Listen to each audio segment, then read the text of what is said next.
Notre cœur ne peut qu'être reconnaissant au Seigneur d'une gratitude éternelle et mobiliser tout notre être pour répondre à ce parfait amour dont il nous aime.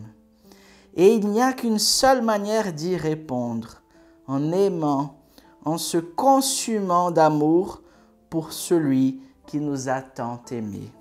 Voilà, Saint Jean de la Croix disait « Amour avec de l'amour se paye ». Nous payons, entre guillemets, l'amour de Dieu en l'aimant d'un amour fou, même si nous sentons notre pauvreté. Il y a une belle icône de Saint Joseph chez moi où il est marqué, c'est l'image de Saint Joseph qui dort, comme celle que le pape François aime. J'aime imaginer Saint Joseph tellement préoccupé des choses de l'enfant Jésus qu'il se mit à prier, et à un moment donné, il n'en peut plus.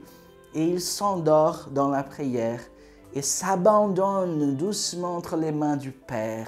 Et le Seigneur intervient par un rêve dans la vie de Joseph.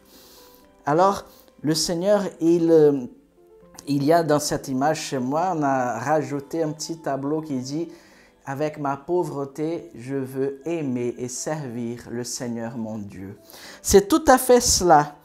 Mon cœur est reconnaissant. Je n'ai droit à rien, je n'aurais eu droit à rien, mais Dieu a voulu m'aimer.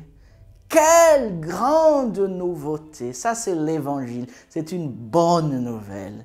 Dieu m'aime tel que je suis. Et c'est un amour tellement grand qu'il ne me laisse pas tel que je suis. Alors, je réponds à cet amour parfait avec mon pauvre amour, mais il n'y a qu'une seule manière, en aimant, en se consumant d'amour. Donc le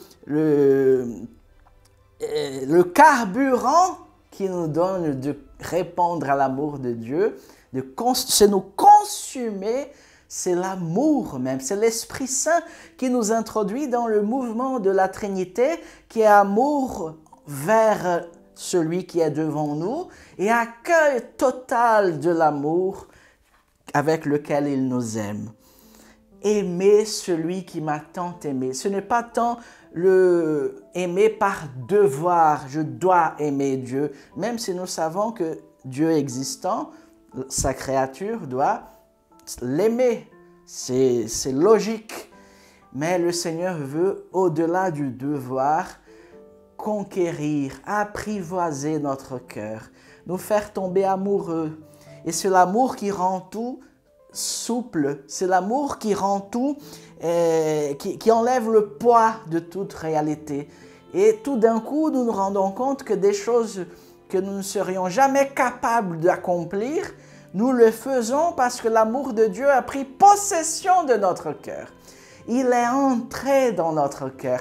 Il a établi sa demeure en nous. C'est ce que dira Élisabeth de la Trinité. J'ai découvert le ciel sur terre. Le ciel est Dieu et il habite en mon âme. Alors c'est avec cette inhabitation divine, comme disent les maîtres spirituels, que nous vivons de réponse. Notre réponse est toujours en oui à celui qui prend l'initiative de nous aimer. La primauté de Dieu dans ma vie est la réponse à la présence de sa grâce qui habite tous les domaines de mon existence. Alors je veux donner, je suis poussé, je suis inspiré, je suis pris avec tout ce que je suis, je veux me donner, me consumer d'amour et être prêt à faire sa volonté pour le salut du monde et pour la gloire de Dieu. Le Seigneur nous appelle pour nous réjouir avec lui, lui qui est la joie éternelle et infinie.